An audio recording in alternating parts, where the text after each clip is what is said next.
माथे पकड़ जाके पूछे बेटवा से।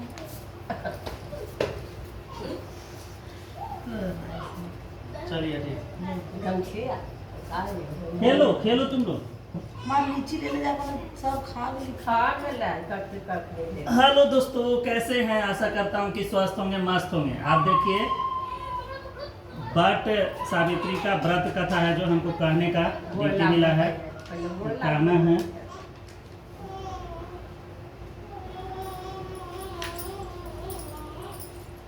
यहाँ से कथा चलिए हिंदी में ही कहे ना, हिंदी संस्कृत संस्कृत के लिए नहीं हिंदी में कहते हैं। हे पार्वती जी ने कहा कि हे देवताओं के देवता, जगत के पति शंकर भगवान, प्रभास क्षेत्र में स्थित ब्रह्मा जी की प्रिया जो सावित्री देवी हैं, उनका चरित्र आप मुझसे कहिए।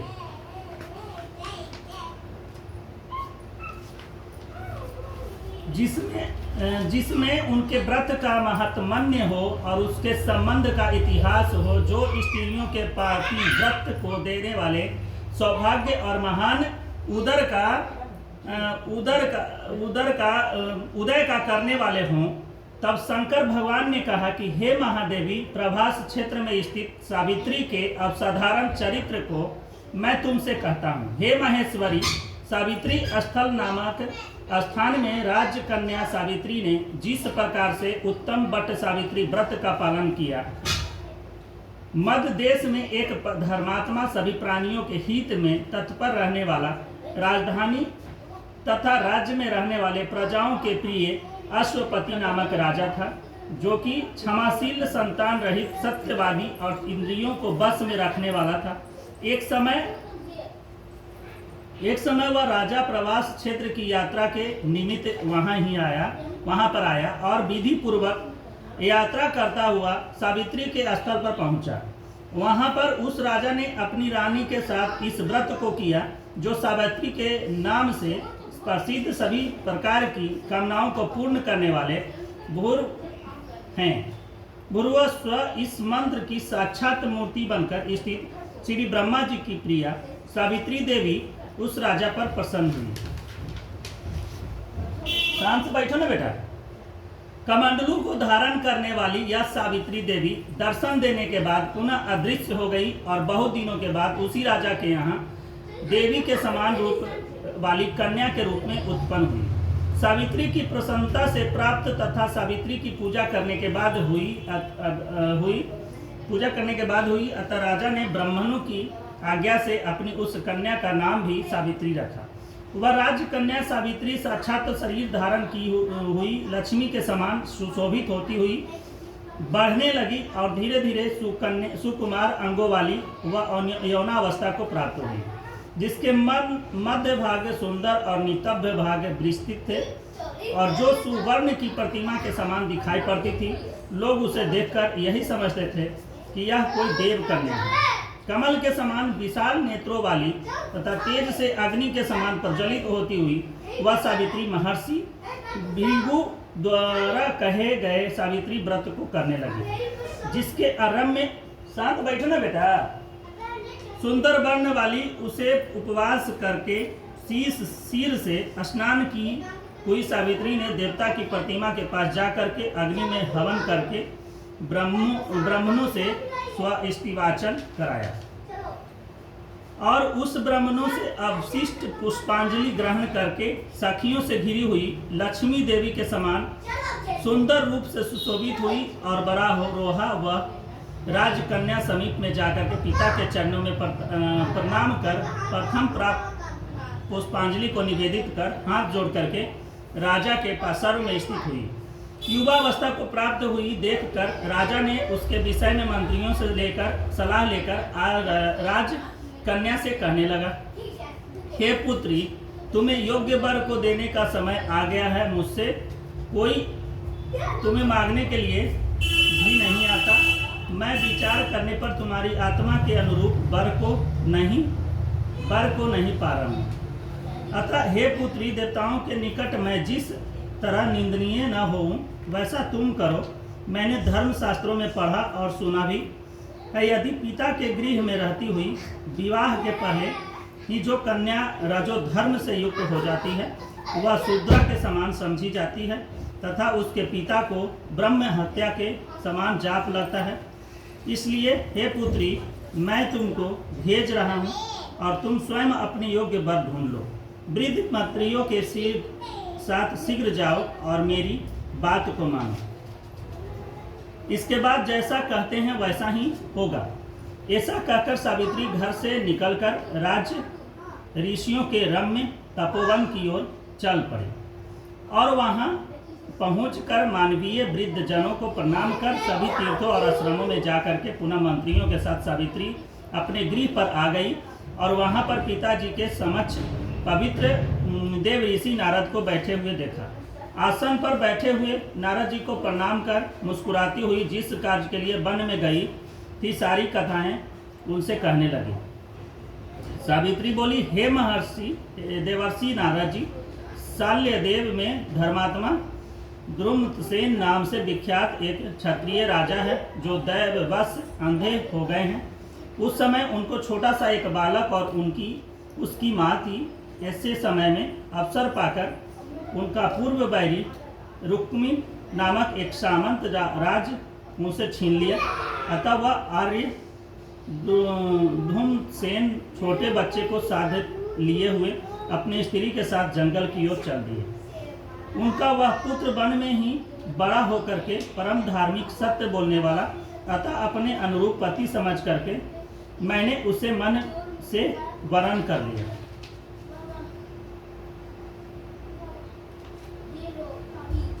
यह सुनकर नारद जी ने कहा, हे नारद, हे राजन, सावित्री ने यह बड़ा कष्टप्रद कार्य कर डाला। बाल वृद्धि होने से इसके केवल गुणवान समझ करके सत्यवान को वरण कर लिया। उसका पिता सत्य बोलता है, माता सत्य बोलती है और वह स्वयं भी सत्य बोलता है। इससे उसका नाम मुनियों ने सत्यवान रखा। उसको नित्य अश्व प्रिय है और मिट्टी के घोड़े बनाया करता है और चित्र में भी घोड़ा को ही लिखता है। इससे उसे चित्राश्व भी कहते हैं।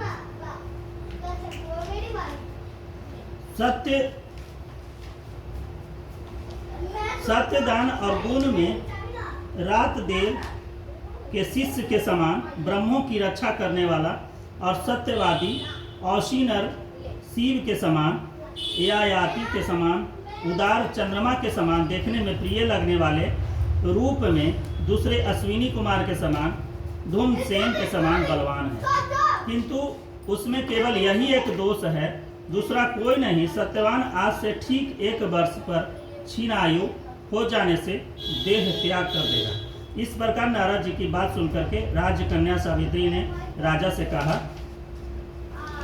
राजा लोग किसी से एक बार कोई बात कहते हैं ब्रह्मवेता एक ही बार कहते हैं और एक ही बार कन्या दी जाती है। ये तीनों कर्म एक ही बार किए जाते हैं, बार बार नहीं किए जाते हैं। दीर्घायु हो अथवा अल्पायु, गुणवान हो या निर्गुण, वर को एक बार वरण कर लिया, अब दूसरे वर को वरण नहीं करोगे। पहले मन में निश्चय करने के बाद उसे वाणी द्वारा प्रकट किया जाता है और पुनः उसके बाद कर्म द्वारा किया जाता है और इससे प्रत्येक कार्य में मन को प्रमाण माना जाता है, अर्थात मन के विरुद्ध कार्य नहीं किया जाता है। नारद जी ने कहा, हे राजन, यदि आपको भी इष्ट हो तो अपने पुत्र सावित्री का कन्यादान निर्विघ्नता के साथ शीघ्र कर डालिए। ऐसा कहकर नारद जी आकाश मार्ग से स्वर्गलोक चले गए। उसके बाद राजा ने भी शुभ मुहूर्त में समीपवर्ती वेदों के पारगामी ब्राह्मणों के द्वारा पुत्री सावित्री का विवाह संबंधी सभी कार्य संपन्न किया और तनवंगी सावित्री भी मनोभिहर्ष उस पति को पाकर के ऐसे प्रसन्न हुई कि जैसे कोई पुण्यवान पुरुष स्वर्ग को पाकर के प्रसन्न होता है। पुनः शिव जी पार्वती से कहती है कि हे पार्वती, इस प्रकार उस आश्रम में उस समय रहते हुए उनके समय व्यतीत हुए। उस समय केवल एक भार्या सावित्री ही एक ऐसी थी जिसके चित्त में रात दिन जो नारद की कही हुई बात थी उसकी याद बनी रहती थी। उसके बाद बहुत दिन बीत जाने पर वह समय आ गया कि जिसमें सत्यवान को मरना था। अतः सावित्री नारद की कही हुई मरण की तिथि को हृदय में गिनती हुई ज्येष्ठ मास के शुक्ल पक्ष की द्वादशी तिथि को सायंकाल में आज से चौथे दिन मेरे पति को मरना चाहिए, यह सोचकर 3 रात्रि तक निराहार व्रत करने का उद्देश्य कर रात दिन आश्रम में स्थिर रूप से रहने लगी। इसके बाद 3 रात्रि बीत जाने के बाद प्रातःकाल स्नान कर देवताओं को तर्पण करने के बाद चारुहासिनी सावित्री ने सास्वरू असुर का पाद वंदन किया और इसके बाद जब कुल्हाड़ी लेकर के सत्यवान जंगल की ओर चला तब जाते हुए अपने पति के पीछे पीछे सावित्री भी चली। वन में पहुंच करके सत्यवान जल्दी से फल पुष्प समिधा कुशा और सूखी लकड़ियों को इकट्ठा कर ले जाने योग्य भार बनाने लगा। लकड़ियों को काटते काटते उसके सिर में पीड़ा होने लगी, जिससे उस कार्य को छोड़ करके वट वृक्ष की एक शाखा का सहारा लेकर के सावित्री ने से कहा कि हे सुंदरी, सिर की वेदना मुझे दुख दे रही है, अतः मैं तुम्हारी गोद में क्षण भर करके सोना चाहता हूँ। सावित्री ने दुखित होकर के कहा कि हे महाबाहो, आप विश्राम करें, पीछे हम श्रम को दूर करने वाले आश्रम को चलेंगे।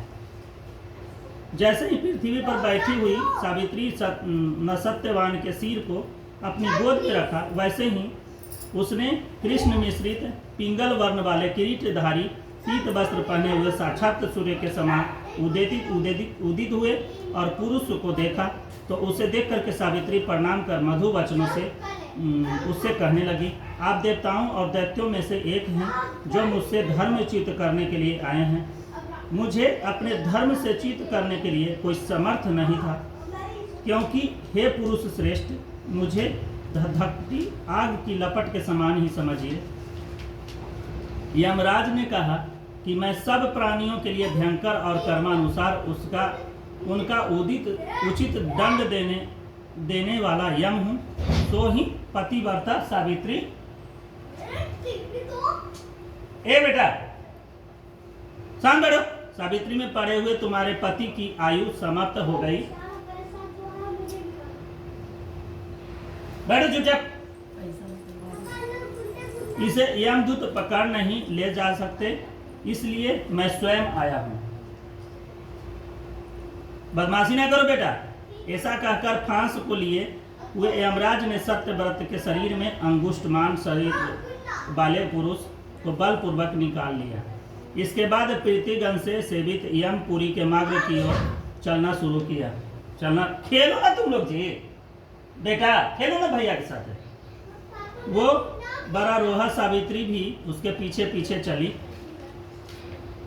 यम में पतिव्रता होने का नाते चलने में न धधकती हुई उससे कहा कि हे सावित्री, एक मुहूर्त हुआ तुम यहाँ तक मेरे साथ आ गई, अब लौट जाओ। हे विशाल नेत्रों वाली, कोई जीव बिना आयु समाप्त हुए या इस यमपुरी के मार्ग पर नहीं आ सकता। सावित्री ने कहा कि आपके जैसे विशिष्ट पुरुष के साथ पति का अनुगमन करती हुई मुझे कभी भी शर्म और ग्लानि नहीं हो सकती। सज्जनों की गति एकमात्र सज्जन ही है, दूसरा नहीं। इसी प्रकार स्त्रियों की गति उसका पति और वर्णाश्रमों की गति वेद और शिष्यों की गति गुरु है। इस पृथ्वी तल में सब प्राणियों के लिए स्थान है, किंतु स्त्रियों के लिए एकमात्र पति को छोड़ करके दूसरा कोई आश्रय नहीं है। इस प्रकार से धर्म और अर्थ से भरे हुए सुंदर मधुर अन्य वाक्यों से विसूर्य पुत्र ने प्रसन्न होकर के सावित्री से यह कही। यमराज ने कहा कि हे भावनी, मैं तुमसे प्रसन्न हूँ और तुम्हारा कल्याण हो, तुम मुझसे वर मांगो। उसने विनय से सिर झुका करके अपने लिए राज्य पाने का वर मांगा और अपने महत्व ससुर के लिए देखने की शक्ति पाने के साथ साथ पुनः राज्य प्राप्ति एवं अपने पिता के लिए 100 पुत्रों की और अपने भी 100 पुत्रों की भांति प्राप्ति के लिए वर मांगा। तथा पति के लिए पुनर्जीवन दान, निरंतर धर्म की सिद्धि प्राप्त करने का वर मांगा। इस प्रकार वर मांगने पर धर्मराज ने उसे अभीष्ट वर प्रदान कर वापस किया और उसके बाद सावित्री पति का जीवन दान प्राप्त कर प्रसन्न चित्र होती हुई अपने पति के साथ शांति से अपने आश्रम को चली गई।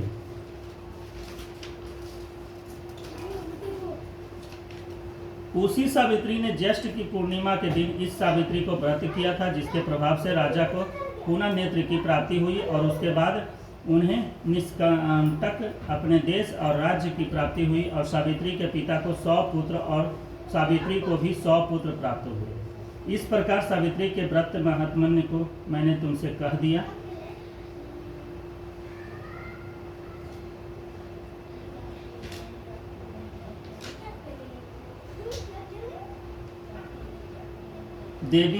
हे देवी, सावित्री के द्वारा किया हुआ वह महान व्रत किस प्रकार का है? ज्येष्ठ मास में उसका विधान कैसे किया जाता है? हे विभो, उस व्रत को के देवता कौन हैं और कौन कौन मंत्र हैं, क्या फल है, सो हमें हे सनातन धर्म को विस्तार पूर्वक आप मुझसे कहें। ईश्वर जी ने कहा कि देवेशी सावित्री व्रत को आधार पूर्वक सुनो। महेश्वरी, उस सती ने जिस प्रकार इस व्रत को किया उसे मैं कह रहा हूँ। हे भावनी, ज्येष्ठ शुक्ल की त्रयोदशी तिथि के दिन प्रातः दंत धावन कर चुकने के बाद 3 रात्रि का उपवास करने का नियम करें। यदि व्रती करेगा बदमाशी तो आओ शाम बैठो इधर आओ। यदि व्रती अशक्त हो तो जितेंद्रिय हो करके त्रयोदशी की रात्रि में उपवास कर चतुर्दशी के दिन बिना मांगे प्राप्त हुए अन्न को ग्रहण करें तथा पूर्णिमा के दिन उपवास करें। हे सुरसोनी, प्रतिदिन तालाब और महानदी और झरना तथा कूप में स्नान करने से स्व स्नान का फल प्राप्त करें। हे यशस्विनी, विशेष करके पूर्णिमा में सरसों और मेथी मिश्रित जल से स्नान करना चाहिए।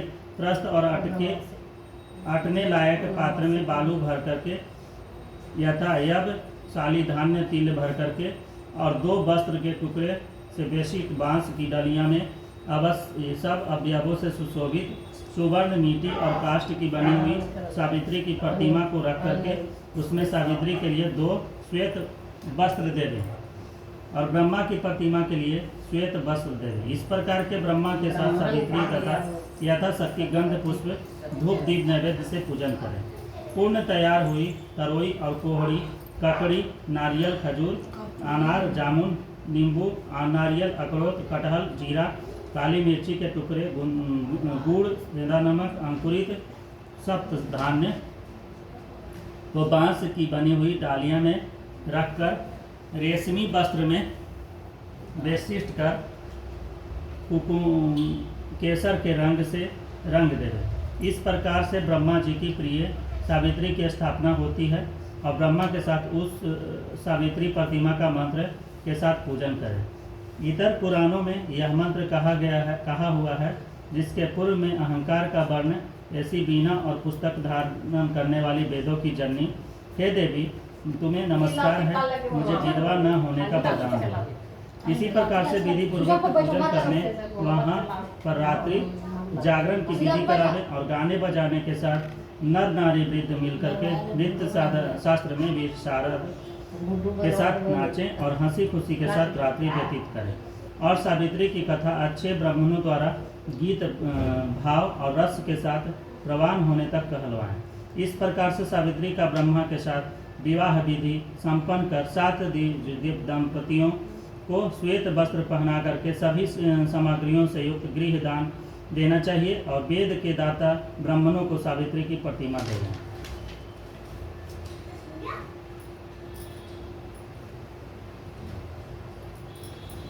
इसके बाद सावित्री कल्प जानने वाली सावित्री कथा के वाचक ज्योतिषी उच्च वृत्ति वाले दरिद्र और अग्निहोत्र कर्म करने वाले ब्राह्मणों को इस प्रकार विधि पूर्वक सावित्री प्रतिमा का दान करें। उसी पूर्णिमा की रात्रि में वट के नीचे दिव्य दंपतियों को निमंत्रित करें। उसके बाद प्रभात समय में उषा काल उपस्थित होने पर भक्ष्य भोजन आदि सामग्री को सावित्री स्थल ले आवे। वृद्ध बुद्धिमान जब पतिव्रता के साथ पाक बना करके और उसको यत्नपूर्वक रक्षा करके गृहिणी युक्त निमंत्रित ब्राह्मणों को बुला करके उस सावित्री के पूजन स्थल में उसका पैर धो करके उन सबों को बैठावे। हे देवी सावित्री के समक्ष उस दिव्य दंपतियों को भोजन करावे। इस प्रकार इस संसार में उन सबों को भोजन कराना मानो मुझे भोजन कराना हो जाता है। इसके बाद कोई संदेह नहीं, दूसरी बार सावित्री के समक्ष दिव्य दंपतियों का भोजन कराता है और यह मानो केशव भगवान को भोजन कराता है, जिससे प्रसन्न होकर के वर देने वाले भगवान विष्णु उसे अभिष्ट वर देते हैं। क्या हुआ? तीसरी बार भोजन कराने पर सावित्री के सहित ब्रह्मा जी का भोजन कराना हो जाता है और एक बार भोजन कराना कोटि कोटि बार भोजन कराने के समान समझा जाता है।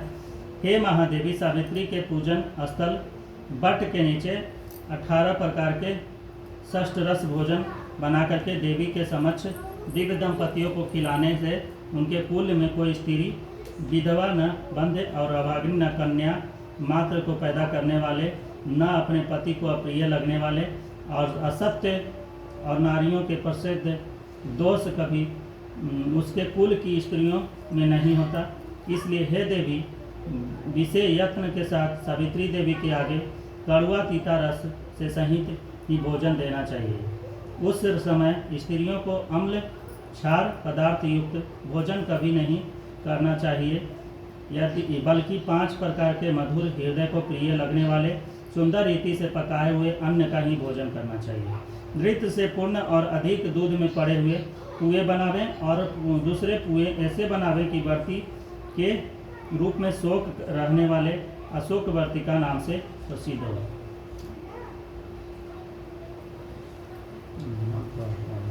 तीसरे पुए खजूर के बने हुए होने चाहिए। चौथे पुए गुड़ और घृत से युक्त संयाम के रूप में होने चाहिए। जो स्त्री इस सबों के दान करती है वह स्वयं खाती है, वह पुरुषों के लिए आहतकारिणी एवं स्त्रियों के लिए अत्यंत प्यारी और धन्य धान्य तथा बहुत बड़े कुटुंब वाली होती है। पुआ के दान और उसके कुल में ज्वर संताप किसी प्रिय के वियोग का दुख नहीं होता। अशोकवर्ती के दाने से 21 पीढ़ी तक उसका कुल बहुओं और लड़कों अगणित दास दासियों से भरा रहता है। और जो स्त्रियां पूड़ियों को देती है झगड़ा नहीं करना। उसके कुल में बहुओं के साथ साथ लड़कियां भी पुत्रीन होती है। शिखरिणी का दान करने वाली पुत्री होती युवतियों को उक्त सभी फल प्राप्त होते हैं और इसमें कोई संदेह नहीं। मोदकों के दान से उसका संपूर्ण कुल सर्व प्रकार की सिद्धियों से भरा पड़ा रहता है, ऐसा पितामह का वचन है। हे देवी, 8 वर्ष की गौरी को भोजन कराने से विशिष्ट फल होता है। यह जन्म जन्म में सौभाग्य पुत्री पतिव्रता धन की वृद्धि से सुशोभित सहस्त्रों को भोजन कराने वाली होती है। मुख्य पान को हृदय को प्रिय लगने वाले और मधुर हो, दाक्षापन, अंगूर का शरबत, गुड़ से युक्त इमली का पान, साढ़ से बने हुए मीठे शरबत, इसके अतिरिक्त अन्य जो भी योग्य सुगंधित पान हो उन्हें उन दिव्य दंपतियों को देना चाहिए। विधि पूर्वक पूजन करने उन दिव्य दंपतियों को वस्त्रादि पहनाकर कुकुम आदि सुगंधित वस्तु का लेप शरीर में लगा करके फूल माला से अलंकृत कर गंध धूप से पूजन करके अंत में नारियल देना चाहिए। और उन दिव्य दंपतियों के आंखों में अंजन क्या मस्तक में सिंदूर लगा करके मनोहर और सुशोभित काला डंडा ले ले तू रख दे डंडा। सुवासित कोमल सुपारियों को पात्र में रख करके उसके हाथ में देने के बाद प्रणाम कर उसका विसर्जन कर दें।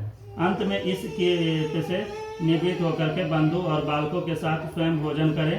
यदि पूज स्थल में भोजन न कर सकें भोजन न कर सकें तो घर जाकर के भोजन करना चाहिए, जिससे देवी प्रसन्न हो।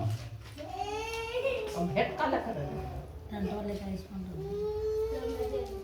दे दें, खाली बदमाशी ना कर, मारिया ही ना। इस प्रकार से अपने घर जाकर के पिंडदान पूर्वक पितरों को विधि श्राद्ध करना चाहिए, और ऐसा करने से उसके पितृगण ब्रह्मा के एक दिन तक संतुष्ट बने रहते हैं। तीर्थ से 8 गुना पुण्य अपने घर में दान देने से होता है, क्योंकि जातियों द्वारा किए गए श्राद्ध की को नीच जन नहीं देख पाते। अतः एकांत गृह में गुप्त रूप से पितरों का श्राद्ध करना उचित होता है, और नीचे के देखने मात्र से वह श्राद्ध हत हो जाने से पितरों को नहीं प्राप्त होता है। इसलिए जहाँ तक हो सके प्रयत्न पूर्वक श्राद्ध को गुप्त रूप से करना चाहिए, और पितरों को तृप्ति देने के लिए ऐसा श्राद्ध को ब्रह्मा जी ने स्वयं बताया है।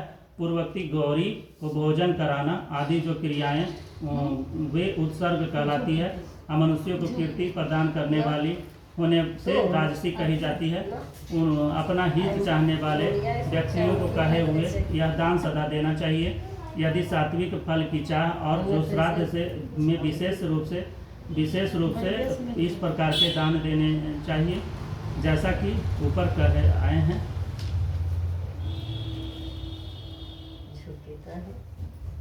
हे देवी सावित्री, व्रत का उद्यापन सभी प्रकार के पापों से छुटकारा पाने के लिए मनुष्यों को अवश्य करना चाहिए, और इसके करने से इच्छा अनिच्छा किए सभी पाप तत्क्षण नष्ट हो जाते हैं। जब लोग इसी प्रकार के व्रत सावित्री की यात्रा करते हैं तो उनको ऐसे लोक में सौभाग्य, धन्य धान्य, सुंदर स्त्रियां विधि रूप से प्राप्त होती है।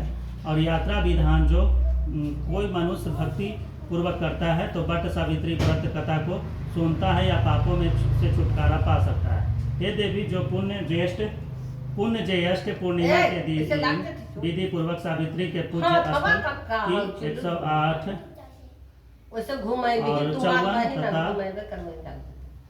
17 प्रति दक्षिणा यत्न पूर्वक करते हैं, तो उसके द्वारा अज्ञान पूर्वक किए गए अग्नि स्त्री के साथ गगन रूपी पाप, अपना अन्य भी किए गए पाप नष्ट हो जाते हैं।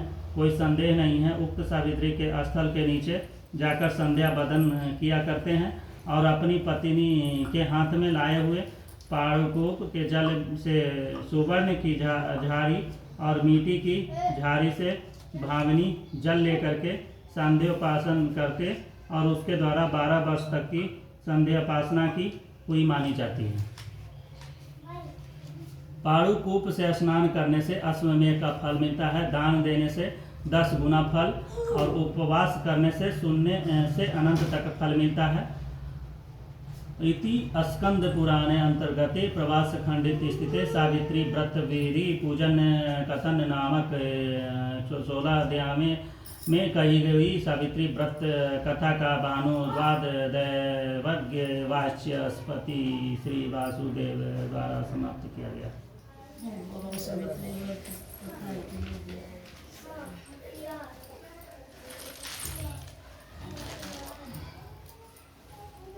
हो गया ना? पंडित जी बड़ा ऑफिस वाले मम्मी के लिए नाम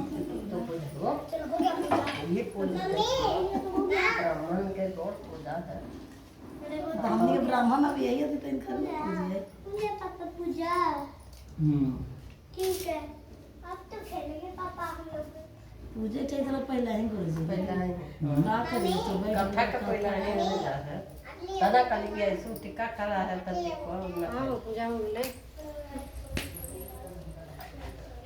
मन के कथा का पहला है गोड़ पूजा अच्छा ना छिटा लेगा चिकन दक्षिणवा दक्षिणा को जिन खरा तो सब है सर हम तो इन खरे गोड़वा का लाग ले लाग लो गोड़वा टिकवा करिए दलगो लाग देवे कलो पंखा हाथ दो अरे घर में बैठा पड़ा तो इधर अरे बा चलिए ओने पंडार में ताव के तो बढ़िया है जे गोड़ दो वहां के अरे पंडित जी ना थे पति जी घर पंडार दो आप करना नहीं है नहीं है बट